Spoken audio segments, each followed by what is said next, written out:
Hello, everyone, I'm Rebecca, your narrator. Today's story dives into the challenges I've faced, particularly with my mother-in-law, Emma. She's the type who loves to take charge and often crosses boundaries my husband, Anthony, and I have set, despite us reminding her. Admittedly, we haven't always enforced these limits, which has allowed Emma to influence our lives far more than we intended. While she wasn't outright rude or disapproving, she frequently found subtle ways to show her dissatisfaction with me, from critiquing my style to even commenting on Anthony's choices. The list of ways she's disregarded our wishes is long, but one of the most memorable examples was our wedding. Emma took it upon herself to change nearly every detail, from the decorations and flowers to the cake. We managed to keep the original venue, but otherwise, it felt like we were either agreeing with her choices or losing money. Each time we confronted her, she'd insist she had better taste and knew best. Her disregard for our preferences was both frustrating and hurtful. Anthony struggled to confront her, and since he wasn't comfortable with cutting ties, I did my best to ignore her intrusions.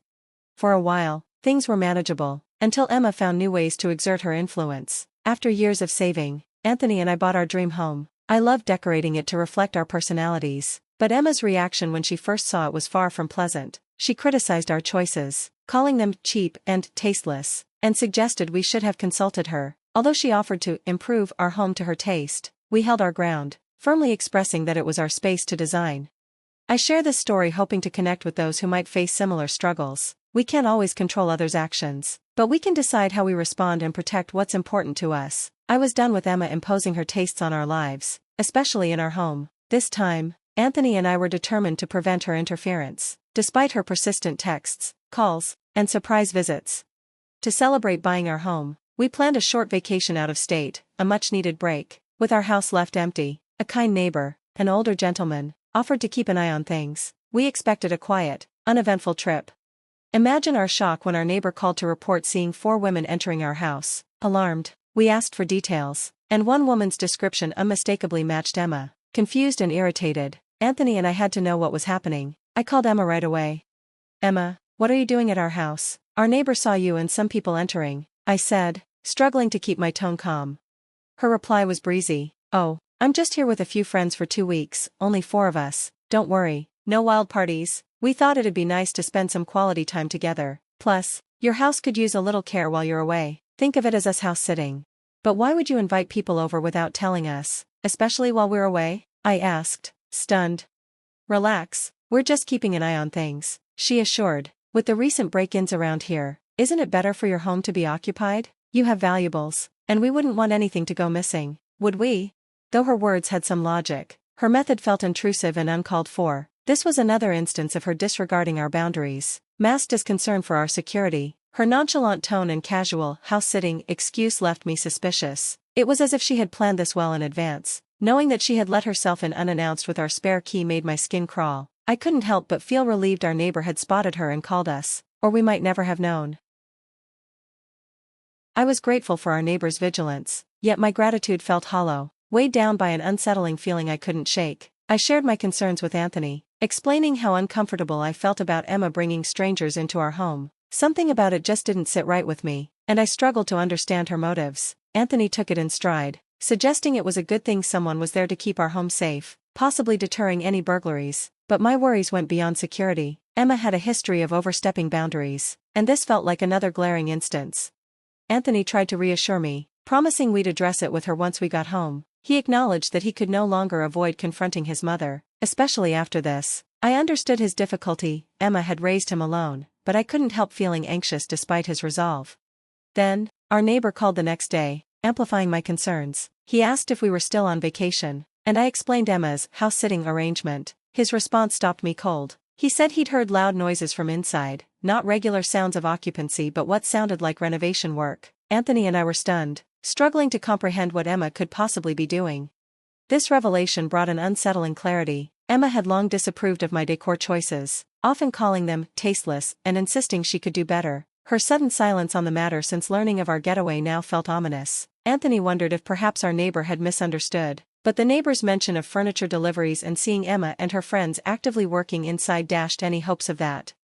As it turned out, one of Emma's friends was an interior decorator, an unsettling detail that solidified our suspicions. The thought of her taking it upon herself to improve our home without consent was gut-wrenching. Both Anthony and I were in disbelief, a mix of panic and anger setting in. We thanked our neighbor for his vigilance and assured him that Emma's actions were not authorized, expressing the gravity of the situation. Overwhelmed with frustration and urgency, we prepared to cut our trip short and confront the situation head-on. I declared the vacation over, unable to bear another moment of the getaway under the shadow of this betrayal. Anthony shared my frustration, apologizing repeatedly for his mother's reckless actions and baffled by her decision to involve friends in her unauthorized project. To prevent any further destruction, we faced the difficult choice of involving the authorities. Although the idea of calling the police on Emma was deeply troubling for Anthony, we realized it was necessary to protect our home. With Anthony's reluctant agreement, I requested a welfare check from the police, mentioning unexplained disturbances as reported by our neighbor and noting that my mother-in-law was staying at our house with some guests. Given the recent rise in burglaries, the police took my concerns seriously. The report back was more shocking than we could have imagined. The officers described our home in chaos, with dust and debris from demolition everywhere. My carefully curated decorations were damaged or missing entirely, evidence of the utter disregard for our belongings. When we returned, the reality was even worse than their description, and seeing it firsthand left me inconsolable. Anthony, furious but composed, engaged directly with the officers. He explained that his mother had grossly overstepped by undertaking major changes without permission, leaving us with significant damage. The police sympathized, acknowledging the financial and emotional toll of these unsanctioned renovations. Determined to hold Emma accountable, Anthony and I agreed to pursue charges. The police were supportive, offering to initiate the legal process and promising further documentation of the damage. Until we could return home, we arranged for my sister to monitor the house. Through my anger and distress, Anthony remained resolute, calmly managing each step, a source of strength amid the chaos. He immediately booked our return flights, eager to address the mess Emma had left behind. Once back, we headed straight to the police station, bringing along photos of our home before and after Emma's renovations.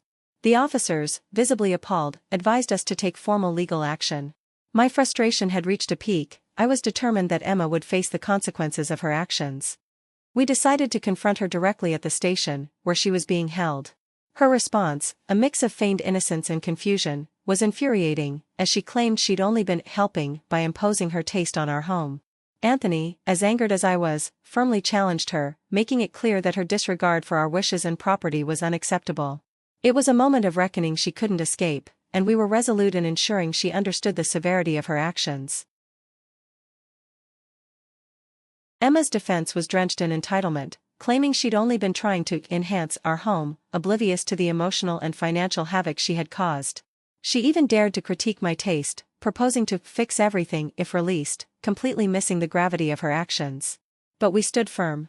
We informed her she was no longer welcome in our home, and we were pressing charges for the destruction she had caused. Only then did the reality of legal consequences seem to sink in.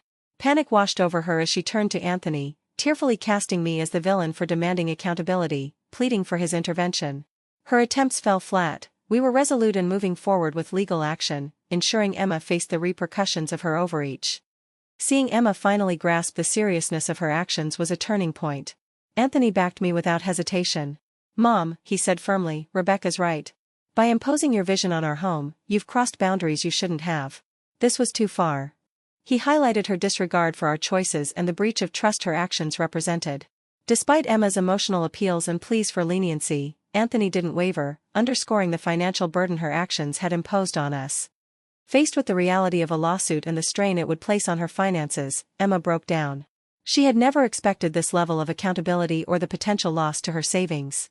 But her sudden remorse, laced with complaints about financial hardship, did little to sway us. "You should have thought about the consequences before making these drastic changes," we said, seeing through her last-minute appeals as just another attempt at manipulation. Leaving her at the police station, we went home, braced to rebuild from the mess she had made.